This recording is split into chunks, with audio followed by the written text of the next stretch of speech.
Hello and welcome to economics. इस video में हम बहुत ही इंपॉर्टेंट टॉपिक डिस्कस करेंगे जो कि इकोनॉमी से रिलेटेड है। आपके किसी भी कॉम्पिटिटिव एग्जामिनेशन हो, चाहे वो इंडियन इकोनॉमिक सर्विस हो, आरबीआई का एग्जाम हो, इकोनॉमिक्स ऑप्शन यूपीएससी हो, यूजीसी नेट हो, ये टॉपिक हर सिलेबस के हर पोर्शन में है। इस टॉपिक को हम समझेंगे कि ये इंपॉर्टेंट क्यों है इसको समझना, और किसी भी इकोनॉमी के लिए ग्रोथ एंड डेवलपमेंट क्यों इंपॉर्टेंट है। जैसा कि हम हमारी पर्सनल लाइफ में भी देखते हैं, अगर हम ग्रो नहीं कर रहे तो कहीं ना कहीं हम डिग्रेड ही हो रहे होते हैं। तो इसका मतलब स्टैग्नेंसी का कोई कॉन्सेप्ट है नहीं रियल लाइफ में, क्योंकि अगर आप स्टैग्नेंट है तो दुनिया तो मूव हो ही रही है। उसी हिसाब से अगर मैं इंडियन इकोनॉमी की बात करूं तो इंडियन इकोनॉमी चाइना और यूएस से जो पीछे है in terms of like economic development, third largest economy. PPP पे अगर मैं बात करूं, नॉमिनल पे तो फिफ्थ है, पर इस हिसाब से अगर हमें $3 ट्रिलियन से $5 ट्रिलियन, $10 ट्रिलियन पहुंचना है तो क्या क्या स्टेप्स लेने होंगे, और वो स्टेप्स लेने के बाद how can Indian economy compete with Chinese and US economy. तो इस वीडियो में हम मेनली कॉन्सेप्ट देखेंगे और कुछ कुछ एग्जांपल्स लेंगे जिससे आपको इस टॉपिक पे क्लैरिटी हो जाएगी। तो जैसा कि आप यहाँ देख सकते हैं, economic growth and development, this is the topic. सबसे पहले हम देखेंगे ग्रोथ। ग्रोथ क्या होती है? ग्रोथ का मतलब है सिंपल है कि आज आप जहां भी हो उससे बेहतर अगर कल हो तो वो ग्रोथ कहलाती है। अब ग्रोथ मेजर कैसे होती है? आपके कल की परफॉर्मेंस पे आज की। फॉर एग्जांपल, कल आपके 100 में से 50 नंबर आए थे, आपने आज टेस्ट फिर से दिया और 100 में से 60 नंबर आ गए, तो ये 10 नंबर की आपकी ग्रोथ हो गई। परसेंटेज आप इसके निकाल सकते हैं। तो उस हिसाब से इकोनॉमी भी इसी तरह से मेजर करती है। तो ये मेजरमेंट है रियल जीडीपी ग्रोथ। रियल और नॉमिनल में डिफरेंस ये होता है कि रियल जो इन्फ्लेशन है उसको एडजस्ट करके ही बताता है, नॉमिनल में सिर्फ मनी जो होता है इन टर्म्स ऑफ नंबर्स वही ग्रो होते हैं। नेक्स्ट है पर कैपिटा इनकम ग्रोथ, मतलब किसी भी कंट्री में के जो लोग हैं उनकी इनकम निकाली जाती है, तो जीडीपी डिवाइडेड बाय आपकी पॉपुलेशन, तो उस हिसाब से पर कैपिटा इनकम ग्रोथ निकाली जाती है। अब ये जरूरी क्यों है? Why is it necessary to measure? क्योंकि increase in employment, increase in tax revenue, increase in consumption, that encourages investment. तो ये सारी चीजें एक इकोनॉमी के लिए इंपॉर्टेंट है, इसीलिए ये जरूरी है, ताकि हम मेजर करेंगे तभी हमको पता चलेगा क्या क्या फैक्टर्स हैं जो इन्फ्लुएंस करते हैं। पहला है ह्यूमन रिसोर्स, जिस तरह का टैलेंट है। जैसा कि मैंने कल की वीडियो में भी आपको बताया था कि किसी भी कंट्री को ग्रो करना है तो उसका एजुकेशन सिस्टम बहुत इंपॉर्टेंट है। अगर किसी भी कंट्री को आपको बर्बाद करना है तो उसका एजुकेशन सिस्टम बर्बाद कर दो, वो कंट्री वैसे ही अपने आप बर्बाद हो जाएगी अगले 10, 15, 20 सालों में। ह्यूमन रिसोर्स सबसे ज्यादा इंपॉर्टेंट है ग्रोथ के लिए, क्योंकि जो लोग हैं वही इकोनॉमी में कंट्रीब्यूट करते हैं। अगर मैं बात करूं यूएस चाइनीज इकोनॉमी की, तो वही जो अनऑर्गेनाइज सेक्टर से ऑर्गेनाइज सेक्टर में जो लेबर शिफ्टिंग हुई है, जैसे जैसे टेक्नोलॉजी इंटीग्रेट हुई है, ह्यूमन रिसोर्स का टैलेंट बढ़ता गया, उसी वजह से ये सबसे ज्यादा इंपॉर्टेंट फैक्टर है। नेक्स्ट है इंफ्रास्ट्रक्चर डेवलपमेंट, जैसे कि आईटी, ट्रांसपोर्ट। फॉर एग्जांपल, किसी भी शहर में आप रहते हैं, दिल्ली, बेंगलोर, अगर ट्रैफिक जाम बहुत होता है तो आपका टाइम वेस्ट होता है, आपकी प्रोडक्टिविटी डाउन होती है। आजकल जैसे हम घर बैठे चीजें ऑनलाइन ऑर्डर करते हैं, पर अगर ट्रैफिक जाम होगा तो वही चीजें हमारे पास देर से डिलीवर होंगी। तो इंफ्रास्ट्रक्चर बहुत इंपॉर्टेंट है। यहाँ पे मैं ट्रांसपोर्ट की बात करूं तो जितने फ्लाईओवर्स बनेंगे उतना कंजेशन कम होगा, उतना एनवायरनमेंट को भी लॉस कम होगा और चीजें टाइम से हो जाएंगी। वही अगर मैं बहुत टैलेंटेड कोडर हूं पर मेरे पास लैपटॉप ही नहीं है, तो इसीलिए टैलेंट दिखाने के लिए जो इंफ्रास्ट्रक्चर चाहिए वो यहाँ इंपॉर्टेंट है। तो इंफ्रास्ट्रक्चर डेवलपमेंट में भी हम फिजिकल बोल रहे, वर्चुअल बोल रहे, सॉफ्टवेयर, हार्डवेयर, जो भी है, पर ये सेकेंड मोस्ट इंपॉर्टेंट थिंग है। नेक्स्ट है plant utilisation of natural resources plus discovery of new minerals. Middle eastern countries में जो इकोनॉमिक ग्रोथ हुई उसका मेजर कारण उनके नेचुरल रिसोर्सेज थे, और अभी भी वही है। तो अभी वो लोग डाइवर्सिफाई करना शुरू हो गए हैं, जैसे सऊदी अरेबिया को देखें और बाकी कंट्रीज को भी देखें। सऊदी अरेबिया सबसे लास्ट है उन लिस्ट में, but they are also diversifying. अब यहाँ पर बात है कि नेचुरल रिसोर्सेज हमारे लिए कितने इंपॉर्टेंट है, क्योंकि अगर नेचुरली हमारे यहाँ कुछ चीज प्रोड्यूस होती है तो सरकार के लिए उसको सिर्फ माइनिंग की कॉस्ट है, उसको खरीदने की कॉस्ट नहीं है। तो जैसे फॉर एग्जाम्पल ऑयल निकाला है तो ऑयल की एक्सट्रैक्शन की कॉस्ट है और उसको आप सेल करते हो, तो जो मार्जिन बचता है गवर्नमेंट के पास वो काफी ह्यूज होता है। अगर वो सही जगह इन्वेस्ट किया गया तो इकोनॉमी ग्रोथ बहुत तेजी से होती है। नेक्स्ट है discovery of new minerals, like for example uranium की बात कर लूँ, काफ़ी काम आता है। फिर दूसरी चीज़ें जो भी नए मिनरल्स हैं चीप और एफिशिएंट फॉर्म ऑफ एनर्जी के लिए, वो अगर डिस्कवरी होती है, जैसे पेट्रोलियम के बाद शेल गैस 2014 में अमेरिका ने इंट्रोड्यूस किया था और उसके बाद से वो कम इसलिए हो गया क्योंकि उसमें फ्रेश वाटर रिक्वायर्ड था और फ्रेश वाटर की वैसे ही शॉर्टेज है। तो इस तरह से जब ऑयल प्राइसेस 2014 में अचानक से डिप हुए थे तो वो उसकी रीजन था discovery of new minerals. Next है एडवांसमेंट ऑफ टेक्नोलॉजी। टेक्नोलॉजी कितनी जल्दी से बदल रही है, किस स्पीड से टेक्नोलॉजी का अडॉप्शन हो रहा है, वो भी बहुत ज़्यादा इंपॉर्टेंट है। जैसे अगर मैं बैंकिंग सेक्टर की बात करूँ तो बैंकिंग सेक्टर को कंप्यूटर्स अडॉप्ट करने में करीबन 5 से 10 साल लग गए थे जब वो पहली बार इंट्रोड्यूस हुए। वही अगर आप इमेजिन करो कि 2 या 3 साल में अगर वो अडॉप्शन हो जाए, आज वही सेम चीज़ AI से रिलेटेड चल रही है। लोग कह रहे हैं AI से जॉब लॉस हो रहा है, पर कई जगह AI से जॉब क्रिएशन भी हो रहा है। वही सेम चीज़ है, food delivery Zomato Swiggy Uber Eats जब थे तो लोग बोलते थे रेस्टोरेंट पर वेटर्स की जॉब जा रही है, पर कहीं ना कहीं राइडर से जॉब क्रिएट हुई है तो वो ऑफसेट हो जाती हैं चीज़ें। तो आपको ये चीज़ समझनी होगी कि advancement of technology and adoption of technology बहुत ही ज़्यादा इंपॉर्टेंट है जो कंट्रीब्यूट करते हैं। नेक्स्ट भी देखते हैं gradually increase in components of GDP, जैसे कि consumption, government spending, investment and net export. Net export मतलब export minus import is net export. तो एक्सपोर्ट ज़्यादा होंगे, इंपोर्ट्स कम होंगे, तो नेट एक्सपोर्ट हमारा पॉजिटिव रहेगा। कंजम्पशन मतलब इकोनॉमी में कैसे इकोनॉमी कंज्यूम करती है। नेक्स्ट है गवर्नमेंट स्पेंडिंग, क्योंकि अगर सरकार कहीं स्पेंड कर रही है, सरकार रोड बना रही है, सरकार फ्लाईओवर्स बना रही है, रेलवेज को इम्प्रूव कर रही है, एयर ट्रैफिक को इम्प्रूव कर रही है, जैसे कि पिछले 10 साल 12 साल में आप देखो तो एयर ट्रैफिक भी बहुत बड़ा है, तो कहीं ना कहीं ये जो इनिशिएटिव्स है वो भी कंट्रीब्यूट करते हैं। Now this refer to an increase in the country's capacity to produce the output of goods and services in an economy. तो ये हमारी डेफिनेशन हो गई, डिटेल्ड डेफिनेशन ग्रोथ की। नेक्स्ट स्लाइड पे हम जाते हैं जो कि है डेवलपमेंट। अब ग्रोथ जो हमने देखा वो शॉर्ट टर्म भी होती है कि भाई month on month economy grow कर रही है, पर जो डेवलपमेंट है वो हमेशा ही लॉन्ग टर्म होता है, उसको टाइम लगता है।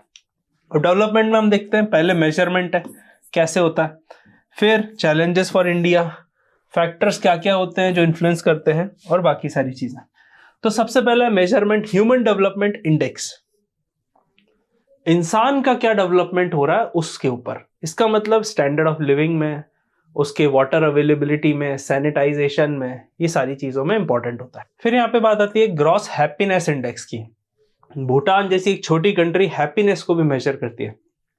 क्या फायदा है उसको मेजर करने का, क्योंकि लाइफ का एम क्या है, इंसान खुश रहे।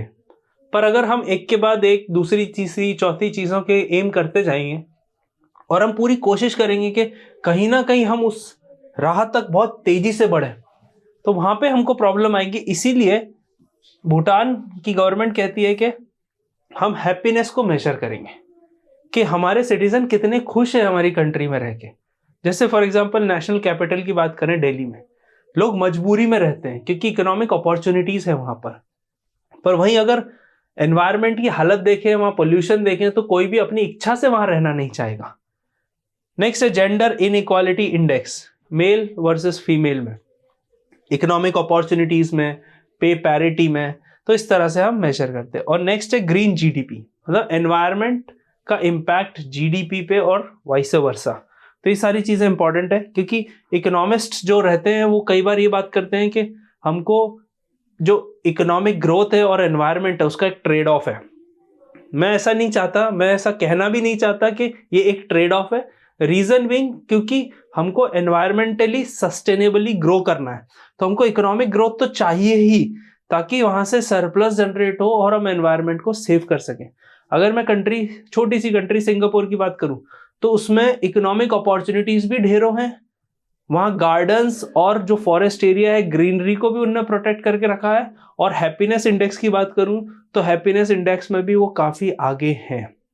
इसका मतलब जब एक छोटी सी कंट्री ये काम कर सकती है तो बड़ी कंट्रीज भी एटलीस्ट उनके 1-2 शहर से डेवलप करना शुरू कर सकती है उसी कॉन्सेप्ट पे। नेक्स्ट हम देखते हैं क्या क्या फैक्टर्स हैं जो इन्फ्लुएंस करते हैं डेवलपमेंट को। सबसे पहला है एजुकेशन। अगर आपकी जनता पढ़ी लिखी नहीं है, पढ़ी लिखी डज नॉट मीन कि उनको स्कूल लेवल या फॉर्मल एजुकेशन ही जरूरी है, पर उनको इतना एजुकेशन होना चाहिए जिससे they can earn a living. तो इकोनॉमिक अपॉर्चुनिटीज को कैप्चर करने के लिए कोई भी टैलेंट हो सकता है XYZ जो कि आपको एक स्टैंडर्ड ऑफ लिविंग दे सके, उसे मैं एजुकेशन कहता हूँ। यहाँ पर लिटरेसी लेवल्स है, human freedom, political, economic and social. जब लोग ज़्यादा अवेयर होंगे तो उस हिसाब से अपने रिप्रेजेंटेटिव चुनेंगे, और जब रिप्रेजेंटेटिव चुनेंगे तो उस हिसाब से वोट्स होंगे, उस हिसाब से लीडर्स बनेंगे और उस हिसाब से पॉलिसी बनाई जाएगी। इंडिया के कुछ स्टेट्स हैं जहाँ पे जो मैनिफेस्टो रिलीज किया जाता है तो उनका एजेंडा एजुकेशन हेल्थ रहता है, पर कई अदर स्टेट्स हैं उनका एजेंडा फ्री बीज रहता है। तो इट डिपेंड करता है कि जनता को क्या चाहिए, और जो जनता को चाहिए वही लीडर्स प्रोवाइड करते हैं। तो अगेन डिमांड और सप्लाई का ही खेल है यहाँ पर। नेक्स्ट है आपका life expectancy and health care. तो जो भी हम डेवलपमेंट कर रहे हैं उसका रीजन ही यही है कि लाइफ एक्सपेक्टेंसी बढ़ा सके। मेडिकल साइंस में जितने भी एडवांसमेंट हुए उससे इंसान की एज ही बढ़ी है, एवरेज एज। पहले के ज़माने में अगर आप देखें तो बुखार आता था तो आदमी की जान चली जाती थी, पर आज की तारीख में बुखार is like a very normal thing.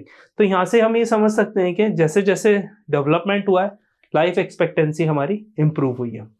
Next we have quality of life, availability for housing, environmental standards, reduction in poverty, reduction in inequality. तो ये सारे फैक्टर्स हैं जो इम्पैक्ट करते हैं। तो एनवायरमेंटल स्टैंडर्ड्स हो गए, हाउसिंग हो गई, रहने को पक्का घर है, अगर जगह कम है तो वर्टिकल्स है, मतलब मल्टी स्टोरीज है। तो ये सारी चीज़ें यहाँ पर फैक्टर्स हैं जो अफेक्ट करते हैं। यहाँ पे एक इम्पॉर्टेंट, मतलब जो शॉर्ट में डेफिनेशन में बताऊँ तो इट्स अ सस्टेन्ड इम्प्रूवमेंट। तो यहाँ पे क्या है, इम्प्रूवमेंट तो है ही पर सस्टेन्ड है, मतलब लॉन्ग टर्म में। ऐसा नहीं कि आज इंप्रूवमेंट हुआ कल नहीं हुआ। तो ओके, तो ये सोसाइटी, मटेरियल और वेलबींग को लेके। चैलेंजेस क्या है इंडिया के लिए? पॉपुलेशन बहुत ज़्यादा है, तो सबको सब चीज़ प्रोवाइड करवाना एक समय के बाद चैलेंज हो जाता है। तो इसलिए सारे लोग एक ही स्टेज पे नहीं रहते। काफ़ी डिबेट्स में आपने भी सुना होगा कि इंडिया में इनइक्वालिटी बहुत है, और जैसे जैसे ग्रो कर रहा है इनइक्वालिटी बढ़ती जा रही। तो इनइक्वालिटी को कम करने के लिए बहुत सारे मेजर्स लिए जा सकते हैं, पर जस्ट बिकॉज कि इनइक्वालिटी उससे बढ़ेगी इट डज नॉट मीन कि हम ग्रोथ को रिस्ट्रिक्ट करें। फॉर एग्जाम्पल, इंडिया में कहते हैं कि भाई वेल्दी लोग बहुत बढ़ गए हैं और पुअर लोग भी बहुत बढ़ गए, और मिडिल क्लास ही है जो स्ट्रगल कर रहा है, टैक्स पे कर रहा है, सारी चीज़ें हो रही। तो जो टैक्स पेयर्स का मनी है वो बाकियों के लिए, बाकी जो इंफ्रास्ट्रक्चर है फ्रीबीज है। तो इस तरह से गवर्नमेंट उन चीज़ों को ऑफसेट करने की कोशिश करती है। Next we have brain drain, मतलब इंडिया में इंडिया के पढ़े लिखे लोग बाहर जाके काम करना चाहते हैं, बाहर रहना चाहते हैं। तो हमारा जो ब्रेन ड्रेन है वो, पर अभी रिसेंट डेटा अगर देखें तो ये हमने थोड़ा रिवर्स होते हुए देखा है। नेक्स्ट है इलिटरेसी, एक बहुत बड़ा चैलेंज है इंडिया के डेवलपमेंट के सामने। अब लोग पढ़े लिखे नहीं होंगे तो पत्थर ही मारेंगे। तो इसीलिए हमको ये चीज़ समझनी होगी कि जो बांग्लादेश में हाल हुआ कि जो भाई स्टूडेंट रेवोल्यूशन के नाम पे सरकार में तख्ता पलट कर दिया, अब ये चीज़ इंडिया में ना हो, इसका मतलब इंडिया का यूथ उतना एजुकेटेड होना चाहिए ताकि वो उस तरह से समझ सके कि क्या उनके लिए सही है और क्या नहीं। नेक्स्ट भी है सोशल इश्यूज, जिसमें पैट्रियार्कल माइंडसेट रहता है, और ये सारी अभी भी इंडिया में प्रेवलेंट है काफ़ी ज़्यादा। Female foeticide, centralisation of resources, inadequate secondary sector. ये सारी चीज़ें क्यों इंपॉर्टेंट है? क्योंकि इंडिया का अगर मैन्युफैक्चरिंग सेक्टर की बात करें तो वो कभी ग्रो हो नहीं पाया। 80s की बात करूँ तो पहले 50s में महालनोबिस प्लान के अंतर्गत हमने काफ़ी सारी चीज़ें इंडस्ट्री को पुश करने की कोशिश की, पर वो इतना कैपिटल इंटेंसिव था कि उससे रिटर्न आते आते बहुत समय गुजर गया। फिर 80s में हमने MSME बना के उनको इतना प्रोटेक्शन दिया कि वो जब इंडिपेंडेंट बने 1991 के बाद तो वो कंपटीशन फेस नहीं कर पाया। और आज की तारीख में ऐसी बात है कि मेक इन इंडिया के थ्रू हम उसको फिर से बूस्ट देने की कोशिश कर रहे हैं।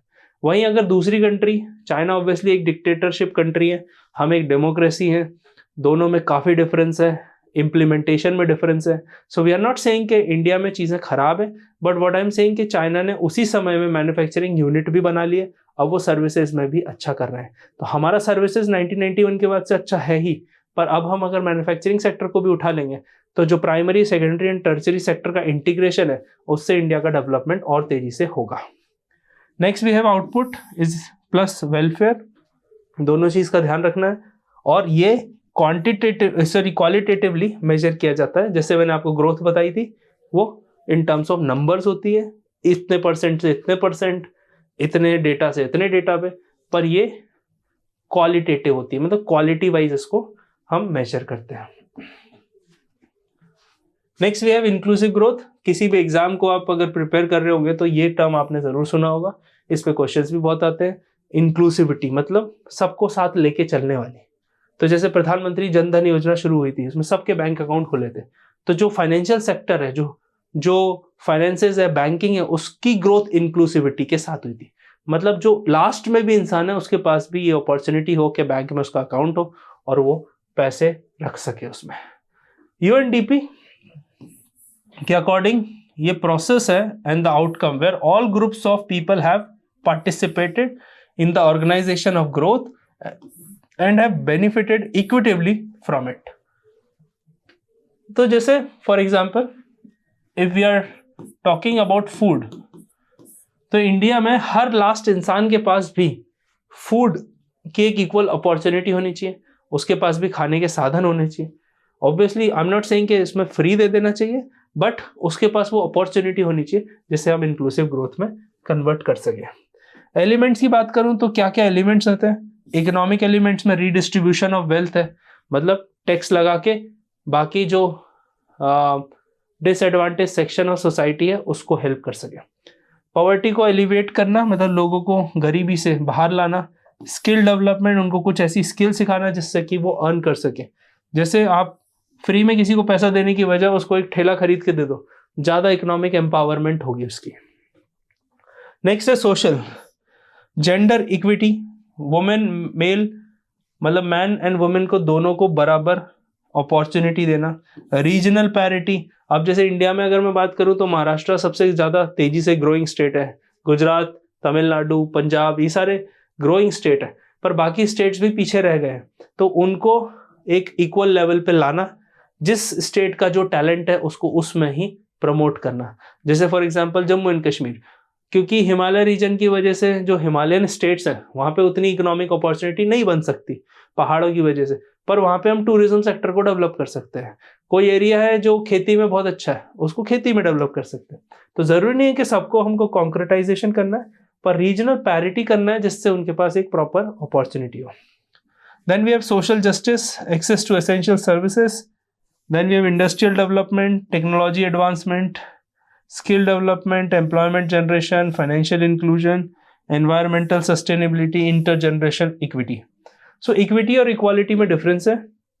इक्वालिटी मतलब होती है सबको बराबर, पर इक्विटी मतलब जो जितना डिजर्व करता है उतना। फॉर एग्जाम्पल, अगर मैं किसी हार्डवर्किंग पर्सन और किसी नॉन हार्डवर्किंग पर्सन को बराबर ट्रीट करूंगा तो that is not equity, that is equality.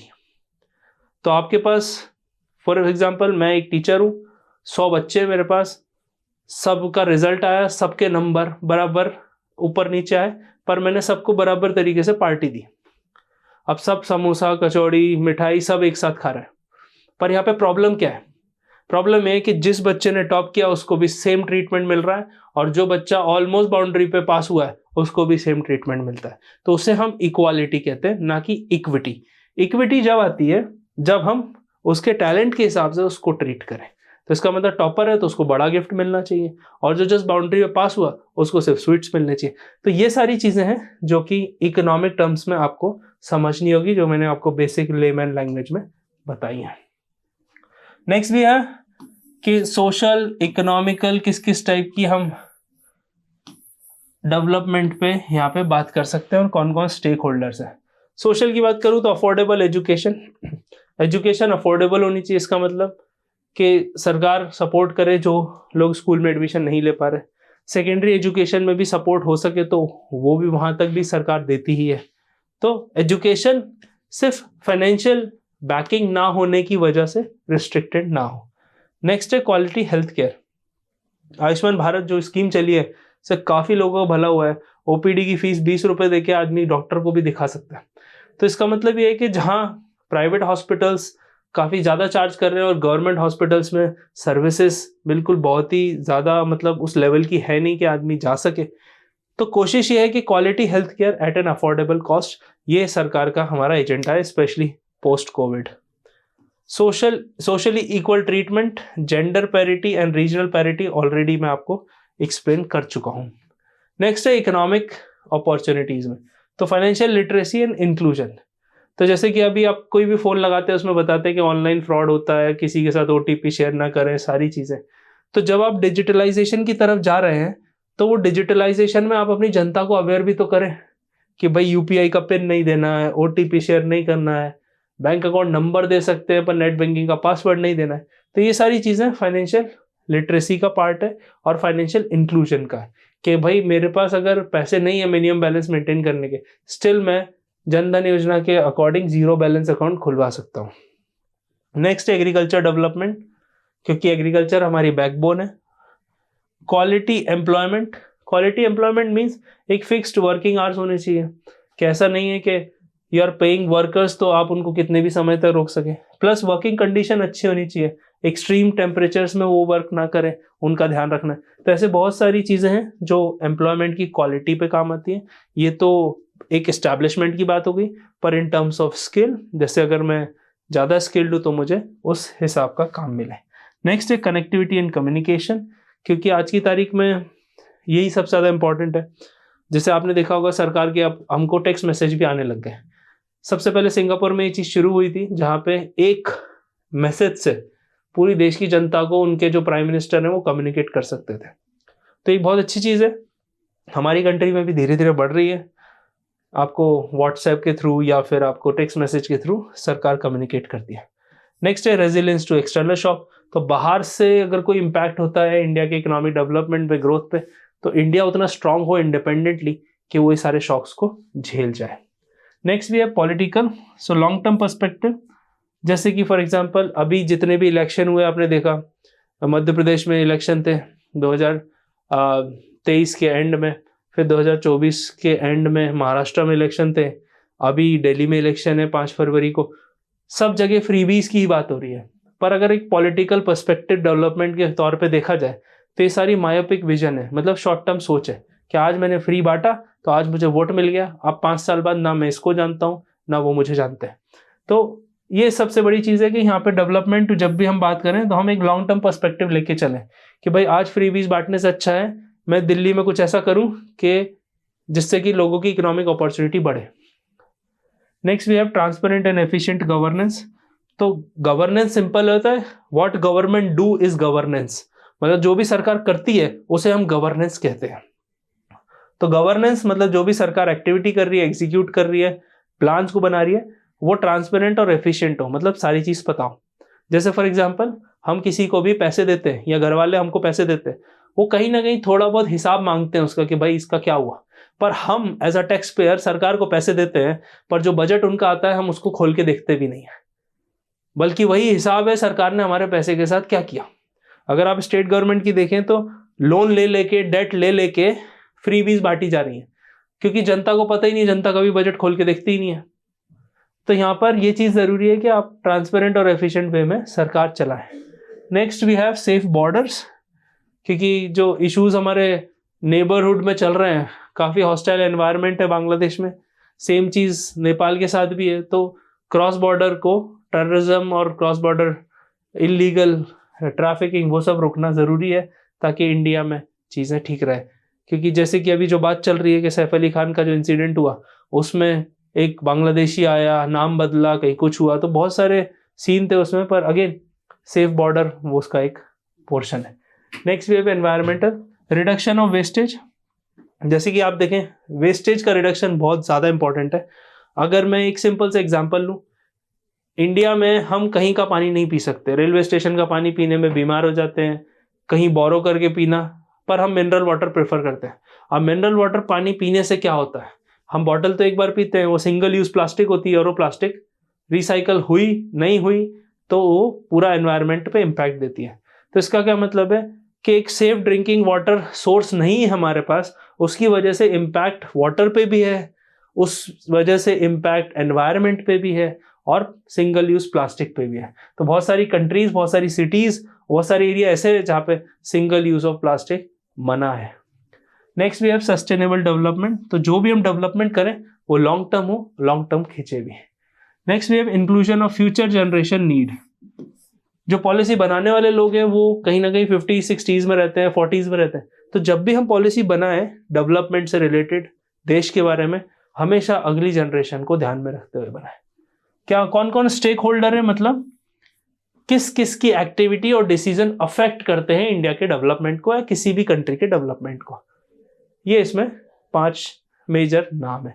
Government, private sector, NGO, civil society and media, जिसमें ऑलमोस्ट हम सभी आ जाते हैं। Next we have inclusive growth, how to bring progressive taxation, मतलब इनकम बढ़ रही है तो टैक्स बढ़ना चाहिए। Investing in labour intensive manufacturing, जहां पे जॉब ज्यादा क्रिएट हो वहां पे इन्वेस्ट करो जिससे कि ज्यादा से ज्यादा नौकरियां मिल सके। Invest in education and health infrastructure, क्योंकि अगर आपका ह्यूमन रिसोर्स फिट नहीं होगा तो प्रॉब्लम होगी। जैसे आज मैं यहाँ फिट एंड हेल्दी खड़ा हूं तो मुझे पढ़ाने में मजा आ रहा है, आप वहां फिट एंड हेल्दी हैं तो आपको पढ़ने में भी मजा आ रहा है, पर कोई हेल्थ इश्यूज है, फीवर है, सर दुख रहा है, छोटे से छोटा बड़े से बड़ा हो, तो ऑब्वियसली इकोनॉमिक कंट्रीब्यूशन नहीं होता है। नेक्स्ट वी है सोशल एंटाइटलमेंट बेस्ड अप्रोच, इसका मतलब मैं इस चीज के लिए एंटाइटलमेंट है, मैं ये चीज डिजर्व करता हूँ just because I am like I born in India, ये मेंटालिटी हमको थोड़ी सी चेंज करनी होगी। Quality health care, connectivity, sanitation, right based approach, तो कुछ हमारे राइट्स होते हैं, कुछ ड्यूटीज होती है, उस हिसाब से इसको करना है। अमर्त्य सेन का एक बहुत अच्छा कैपेबिलिटी अप्रोच है जो कि आप उसको थोड़ा रीड कर सकते हैं गूगल से या किसी बुक से, जो आपको यहाँ पे फिट होते हुए दिखेगा।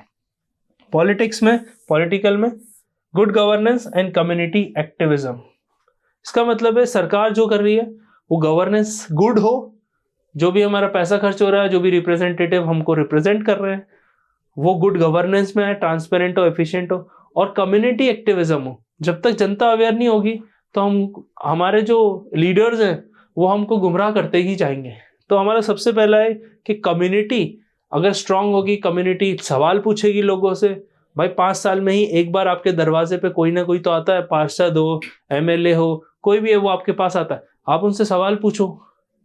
आपको पता ही नहीं है उन्होंने क्या किया क्या नहीं किया, तो क्या क्या एरिया उनके अंडर आता है क्या नहीं आता है, किसकी कॉन्स्टिट्यूंसी में किसका क्या काम है, पार्षद का क्या काम है, एमएलए का क्या काम है, एमपी का क्या काम है, हम अवेयर ही नहीं है। तो ये कम्युनिटी एक्टिविज्म बहुत जरूरी है। Next we have government initiative, सरकार क्या क्या कर रही है। प्रधानमंत्री जन धन योजना, अटल पेंशन योजना, मुद्रा योजना, बहुत सारी योजनाएं आप देख भी सकते हैं, एम्प्लॉयमेंट से रिलेटेड है ना, स्किल डेवलपमेंट से रिलेटेड है, इरिगेशन से रिलेटेड है, और डिजिटल इंडिया प्रोग्राम है। ई नाम इसमें भी सबसे अच्छा चल रहा है जो एग्रीकल्चर को ट्रांसफॉर्म कर रहा है। अब इंक्लूसिव ग्रोथ के चैलेंजेस देखते हैं, ये लास्ट टॉपिक है इस वीडियो का।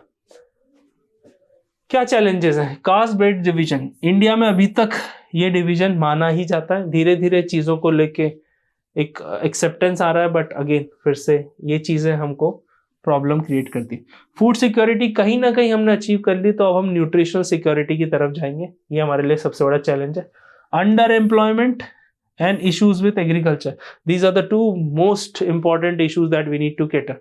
अंडर एम्प्लॉयमेंट, कई बार क्या होता है, जो इंसान जिसकी जो स्किल है वो उससे कम लेवल का काम कर रहा होता है।